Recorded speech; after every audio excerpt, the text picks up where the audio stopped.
Bonsoir à tous. Donc, conclusion sur ces quelques semaines de travail concernant la marche pour Gaza. Petite mise à jour également. Donc, le rendez-vous est le 12 juin au Caire. Donc, nous passerons la nuit là-bas. Donc, il faut prendre le billet d'avion pour le 12 et la première nuit d'hôtel.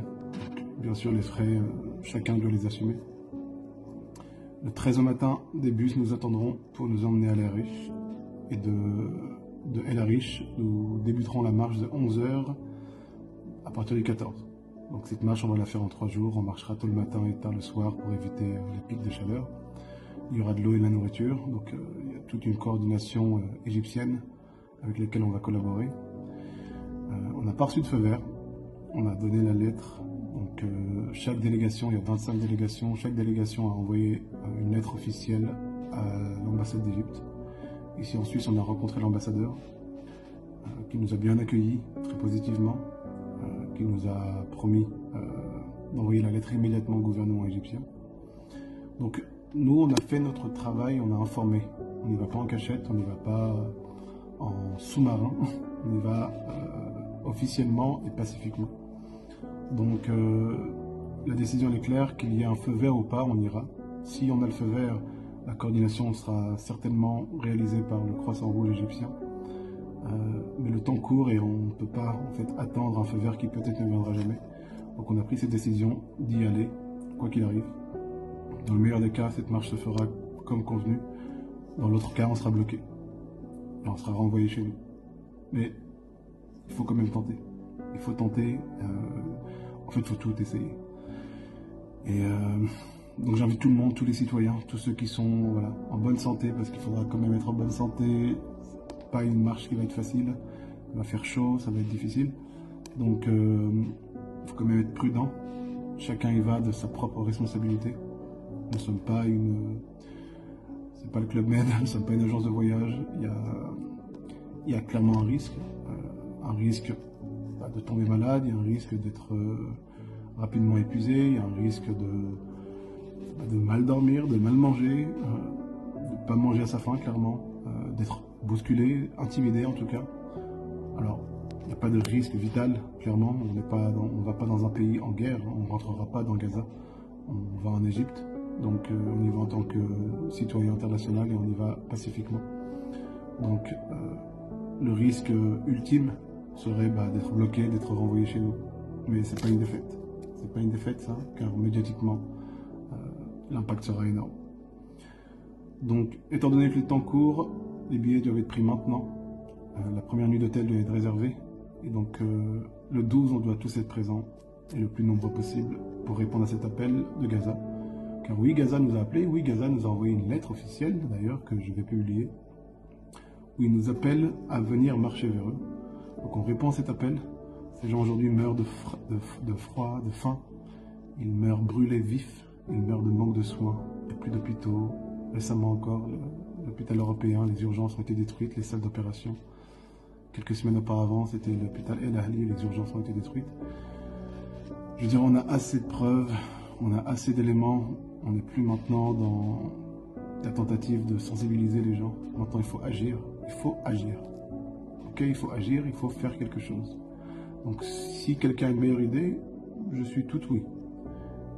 Le cas échéant, beaucoup de gens critiquent, oui mais. C'est pas avec les oui mais qu'on va sauver Gaza. Par contre, en allant là-bas physiquement, c'est clairement, ça ne peut être que positif pour Gaza. Donc, à partir de ce moment-là, je prends le risque. Donc, cette stratégie, elle n'est pas parfaite. Pour que le plan soit parfait, on aurait dû le préparer il y a des mois et des mois. Or, ça fait quelques semaines seulement que cet élan international s'est fait ressentir. Donc, partagez au maximum, venez, d'accord? Si vous avez les moyens financiers et physiques de venir, il faut venir. Le cas échéant, vous pouvez soutenir quelqu'un qui veut venir mais qui n'a pas les moyens d'y aller.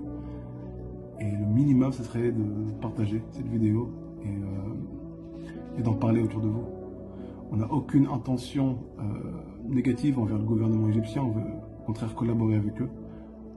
C'est plutôt les gouvernements complices qui doivent se sentir visés par cette initiative, car c'est eux qu'on dénonce à travers cette marche. c'est leur silence et l'absence totale de réaction et de sanctions. Aujourd'hui, il y a plusieurs marches. Ça ne veut pas dire qu'on est divisé, ça veut dire qu'on travaille différemment. L'atmosphère est beaucoup plus paisible qu'il y a quelques jours, voire par rapport à la semaine dernière. Aujourd'hui, on en parle ouvertement, il y a plusieurs marches, on va tous dans la même direction. Et donc il faut vraiment qu'on soit unis par rapport à ça. Le site marche2gaza.net est mis à jour régulièrement. Alors clairement que parfois certaines informations viennent à manquer, d'où l'intérêt de faire cette vidéo et d'essayer de vous donner toutes les infos. On a souvent entendu, vu dans tous les commentaires, de nombreuses vidéos, les gens qui disaient « Je suis impuissant, qu'est-ce que je peux faire? Comment aider ?» Aujourd'hui, il y a quelque chose, ça s'appelle la Marche pour Gaza, Marche to Gaza, Global March to Gaza, on peut l'appeler de différents noms, c'est toujours la même chose. Et cette initiative, aujourd'hui, elle est accessible à tout le monde. Si on est capable d'aller à Sharm el-Sheikh pour aller bronzer, on est capable d'aller marcher de El Arish à Rafah pour venir en aide au peuple palestinien. Donc j'espère vous y retrouver nombreux ce 12 juin au Caire. Chaque personne qui écoute ce message se doit d'être un meneur. Il ne suffit pas d'être suiveur dans cette initiative, tout le monde est meneur. C'est-à-dire que vous pouvez très bien prendre l'initiative d'en parler au maximum de gens autour de vous. Ça reste une démarche citoyenne avant tout, on est uniquement facilitateur, on essaie de faire de notre mieux. Ça reste la première fois quand même que ce genre de marche se réalise, donc il faudra pardonner nos erreurs. Le plan il sera pas parfait, mais mieux vaut un plan imparfait que pas de plan du tout et de rester à pleurer chaque matin en voyant ces vidéos d'enfants déchiquetés, de corps brisés, de vies brisées. C'est devenu insupportable. Maintenant il faut agir et voilà. Passez le message au maximum. Et je vous vois bientôt le 12 juin. Merci beaucoup.